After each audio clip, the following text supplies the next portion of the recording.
Hey everybody, welcome to another episode of Bubblegum Reviews. My name is Steve and today's review will be on the movie here next to me. We have Poltergeist. This is a first time watch for me. In this we have Craig T. Nelson. He's the only one I'm really familiar with that much. This is actually the final movie on my This Is Halloween 2022 watch list. I know we're a little past that, but better late than never. Thought I'd get it out there. So I ended up going over to my buddy's house and for Halloween last year, and we had to get together, and this was the movie we chose, and I am glad we did because I couldn't praise this movie enough after watching it. I loved it. You can definitely see that Steven Spielberg was involved in the screenplay just by the way the movie plays out. But anyways, so Craig T. Nelson did a fantastic job. The whole cast in it actually did really well. The old Louisiana short lady who helps them get the child back, she did a really good job too. This movie was really well done. So the shooting location was done in California, which I am from California, so I could kind of tell that just by looking at it. I love the 80s time. I'm a huge 80s movie person. The set was really cool. The one part that I thought was really great was when Craig T. Nelson walks outside and he trips over the kid's bike or whatever and gets pissed and looks like he's about to kick it or whatever. I can relate to that totally because I had a scooter, my brother had a skateboard, we had bikes, we'd leave them and the same thing happened. So definitely familiar with that. But anyways, man, this movie it was such a good experience. So during the time that I watched this, I was going through some stuff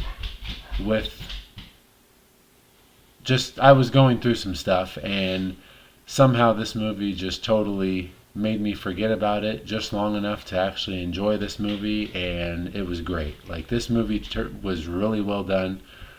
The fact that I just saw it last year and I'm 33, I kind of slapped myself for it because, man, this was a really good movie.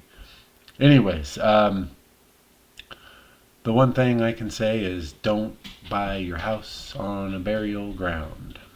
Yeah. Anyways, let's go ahead and get down to my list here. First things first, we have director is Toby Hopper, who also did Salem's Lot, and he's done a bunch of the Texas Chainsaw Massacre movies. So my guess is he's literally part owner in those films or something like that. The one dude that's in all the Tremor movies.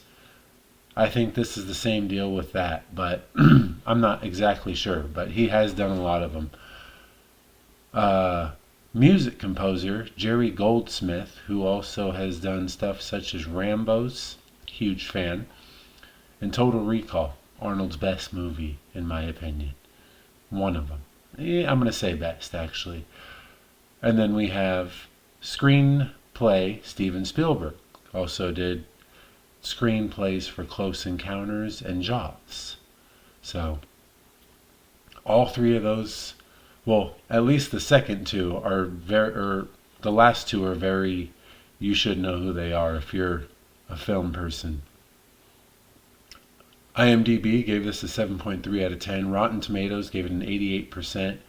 Me and Dog Bones are on the same page. Dog Bones gave it a 4 out of 4. 100%. I'm totally with them. I read their review and I was like, yes, I totally agree. I gave it a 10 out of 10. Great experience. Like I said, with what I was going through in my life at that time, this movie somehow just stood out to where it made it all the better, and I loved it. I'm going to end up keeping this copy of the movie because I really enjoyed this movie. It was really well done. I'll probably end up watching this again for this Halloween just because of how well I liked it. Box office, we have 121.7 on a budget of 10.7, so it made 111 million. Not bad money. This is a 1982 movie, so that's pretty good.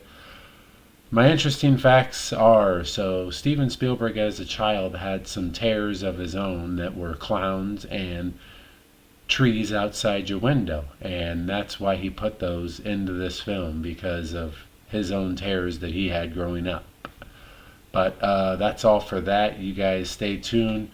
See this here? This is my What do we got? Disco Stew. I bought this yesterday. I saw it and had to have it. I was really looking for like Sideshow Bob or something else, but I mean, I'm sure pickings are hard at this point to find stuff, so I went with that. Up next is either going to be The Internship with Vince Vaughn and Owen Wilson, or I'm not 100% sure. So just stay tuned and we'll see where I go from here. That's all for today. You guys have a good day. Like and subscribe. Check out my eBay and check out my Letterboxd. All right, see you guys next time.